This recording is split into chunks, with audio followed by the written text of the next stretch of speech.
PM Modi के लक्षद्वीप दौरे के बाद उनके द्वारा सोशल मीडिया पर शेयर की गई लक्षद्वीप की तस्वीरों पर मालदीव की मंत्री मरियम सेयोना ने काफ़ी अपमानजनक कमेंट्स किए थे और पीएम मोदी को इजराइल की कठपुतली कहा था, जिस पर भारत और मालदीव में विवाद बढ़ गया है। पीएम मोदी पर मालदीव की मंत्री की टिप्पणी के बाद लक्षद्वीप की तस्वीरें सोशल मीडिया पर वायरल होने लगी थीं और भारत की कई बड़ी हस्तियों ने तो यहाँ तक कह दिया था कि लोगों को मालदीव की जगह अपने देश में मौजूद लक्षद्वीप की सुंदरता को जाकर देखना चाहिए। वहीं भारत से हुए विवाद के बाद मालदीव की पर्यटन इंडस्ट्री में भी डर है कि इस विवाद की कीमत पर्यटन उद्योग को चुकानी पड़ सकती है। हालांकि लक्षद्वीप जाने वाले लोगों की संख्या काफ़ी कम है और उसकी वजह है लक्षद्वीप की यात्रा का सुगम न होना तथा इंफ्रास्ट्रक्चर की कमी होना। पर भारत सरकार इस दिशा में कदम उठाने जा रही है और ऐसी खबर भी है कि लक्षद्वीप में एक नए एयरपोर्ट बनाए जाने की तैयारी है। और जहां तक मालदीव की बात है, भारत से हर साल लाखों की संख्या में लोग मालदीव जाते हैं, पर ताज़ा विवाद के बाद कई लोगों ने मालदीव घूमने की योजना कैंसिल कर दी और भारत की कई ट्रैवल कंपनियां मालदीव टूर प्रोग्राम को कैंसिल कर चुकी हैं।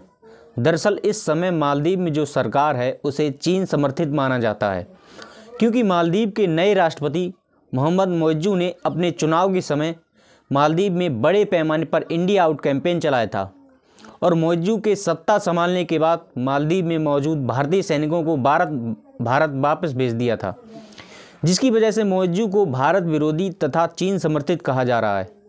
मालदीव हिंद महासागर में स्थित एक आइलैंड कंट्री है, जहां की अर्थव्यवस्था मुख्य रूप से पर्यटन पर टिकी है और भारत से बड़ी संख्या में लोग मालदीव घूमने जाते हैं।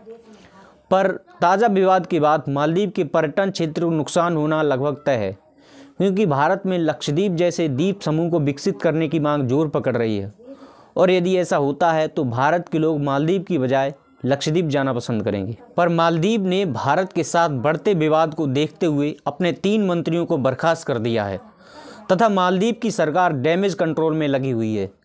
वैसे अगर देखा जाए तो भारत और मालदीव के रिश्ते हमेशा एक दूसरे के साथ मधुर रहे हैं। भारत ने मालदीव में काफ़ी विकास परियोजनाओं में निवेश भी किया है तथा मालदीव की हर परेशानियों में मदद भी की है। दरअसल मालदीव भारत की दक्षिण पश्चिम में स्थित जो रणनीतिक रूप से काफ़ी महत्वपूर्ण है। इसी वजह से भारत और चीन दोनों देशों की नज़र इस देश पर बनी रहती है। पर सरकार बदलने के साथ ही नई सरकारों का झुकाव कभी चीन की ओर होता है तो कभी भारत की ओर होता है। अब देखना यह है कि भारत और मालदीव के रिश्ते इस नई सरकार में किस ओर जाते हैं। हमारे ऐसे इन्फॉर्मेटिव वीडियोस देखने के लिए आज ही हमारे चैनल को सब्सक्राइब करें और बेल आइकन को दबाएं। धन्यवाद।